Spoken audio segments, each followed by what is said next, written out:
অর্থের বিনিময়ে বঙ্গবন্ধু শেখ মুজিবুর রহমানের শাহাদাত বার্ষিকীতে সংস্কৃতি অঙ্গনের অনেক তারকারাই শোক বার্তা জানিয়েছেন।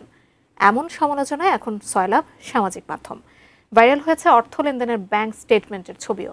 এরই মধ্যে এর সত্যতা যাচাই করেছে আন্তর্জাতিক ফ্যাক্ট চেকিং নেটওয়ার্কের স্বীকৃত সংস্থা রিউমার স্ক্যানার বাংলাদেশ। বিষয়টি নিয়ে কী তথ্য দিচ্ছে সংস্থাটি, বিস্তারিত জানাচ্ছেন লিমা সায়ন্তী।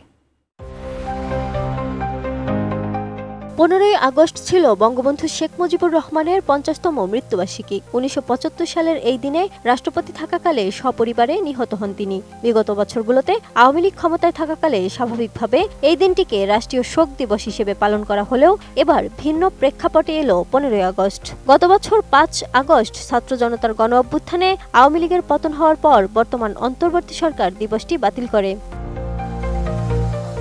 15ই আগস্ট বঙ্গবন্ধু শেখ মুজিবুর রহমানের 50তম মৃত্যুবার্ষিকীতে সংস্কৃতি অঙ্গনের বহু তারকা সামাজিক মাধ্যমে শোকবার্তা জানিয়েছেন দেশের সর্বস্তরের মানুষ। তবে দিন শেষে সেই পোস্টগুলোকে ঘিরে অনলাইনে শুরু হয় নানা আলোচনা সমালোচনা।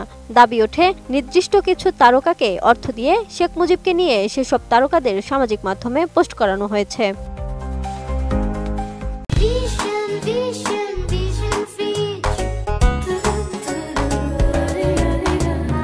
এই বিষয়টি আরও ডালপালা ছড়ায় যখন একটি কথিত ব্যাংক স্টেটমেন্টের ছবি ভাইরাল হয় এবং সেখানে দেখা যায় নির্মাতা ও অভিনেত্রী মেহের আফরোজ শাওনের নামের standard chartered bank SBC account থেকে 13 থেকে 14 আগস্টের মধ্যে 9 জন অভিনয় শিল্পীর অ্যাকাউন্টে 20,000 টাকার মতো করে পাঠানো হয়েছে।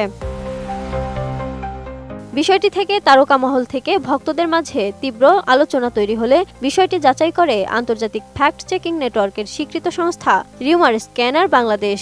বিষয়টি নিয়ে যাচাই শেষে সংস্থাটি জানায় সেই ব্যাংক স্টেটমেন্টটি ভুয়া ছিল।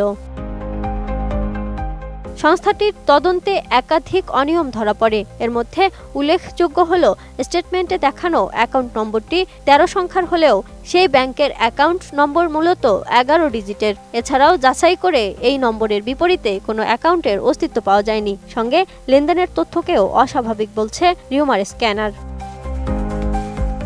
তাদের মতে ভাইরাল হওয়া স্টেটমেন্টে টাকা গ্রহীতার নাম উল্লেখ থাকলেও SBCর আসল স্টেটমেন্ট গ্রহীতার নাম বা অ্যাকাউন্ট নম্বর প্রকাশ করা হয় না। এ বিষয়ে রিউমার স্ক্যানার জানায় অনলাইনে সহজলভ্য একটি টেমপ্লেটের ওপর SBCর লোগো বসিয়ে এই নকল স্টেটমেন্টটি বানানো হয়েছে। অতীতেও একই ধরনের টেমপ্লেট ব্যবহার করে বিভিন্ন ব্যাংকের ভুয়া স্টেটমেন্ট তৈরি করার নজির রয়েছে। তাদের মূল্যায়ন অনুযায়ী কথিত ব্যাংক স্টেটমেন্টটি সম্পূর্ণ ভুয়া এবং উদ্দেশ্যমূলকভাবে গুজব ছড়ানোর জন্যই তৈরি করা হয়েছে বলে জানায় সংস্থাটি। Lima Sayanti, desk report, 18 news.